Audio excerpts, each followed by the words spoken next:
So this is my favorite thing. I love door knocking. And as Nicole alluded to it, I think the reason I love door knocking so much is just because I'm good at it. And part of it is because of my experience when I was younger.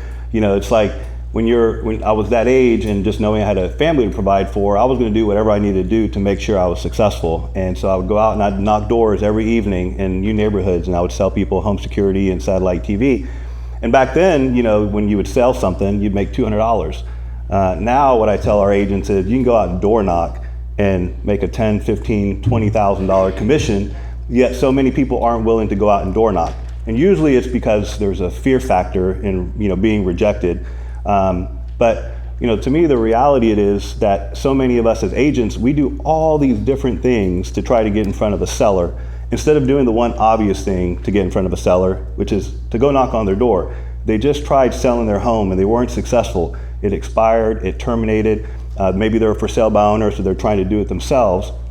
And where everyone else that is trying to door knock is doing it by calling, you're the only one that's taking the time out of your day to go show up at their doorstep and explain to them, you know, what it is that you would do differently and why their home didn't sell.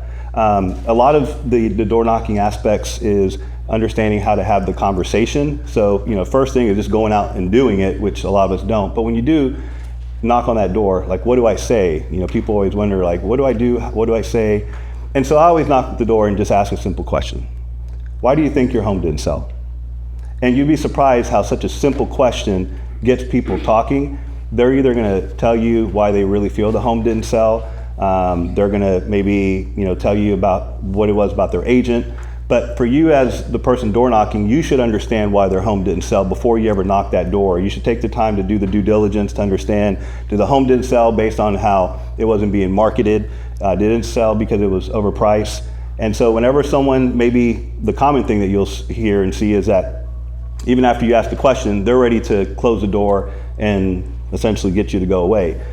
So the next question I ask after I ask them, you know, why do you think your home didn't sell, is I know why your home didn't sell. So before they slam the door in my face, I'll tell them, I know why your home didn't sell. And then that kind of piques their curiosity, and you'll have someone maybe then ask, so tell me, why didn't my home sell? And then you're about to tell them all the reasons their home didn't sell. Your home sits on this beautiful large lot. There was no aerial photography. There were no twilight photos. You know, maybe you guys utilize 3D Matterport technology.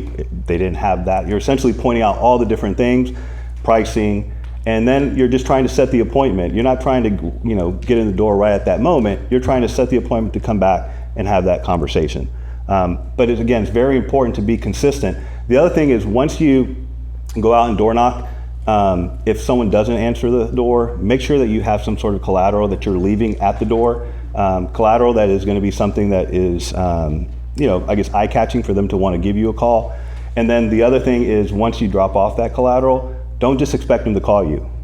Make sure that you go back out and revisit that door again and again and again until they finally answer the door and tell you that they're not interested or whatever the case may be. Because at the end of the day, that door that's out there, that's $10, again, $15, $20,000 that's waiting for someone to go talk to them. We have an agent who's only been with us for maybe a month, and in her first month, she's already secured about $1.8 million in listings solely based on door knocking. So it works, but it's like what Nicole mentioned earlier, things only work if you believe that they're gonna work. And then also make sure that if you're gonna try it, that you try it for a long enough period of time to determine whether you're actually good at it or not, rather than going out for 1 week and not having success and then saying it doesn't work. So just make sure that you're very consistent with all the things that you do.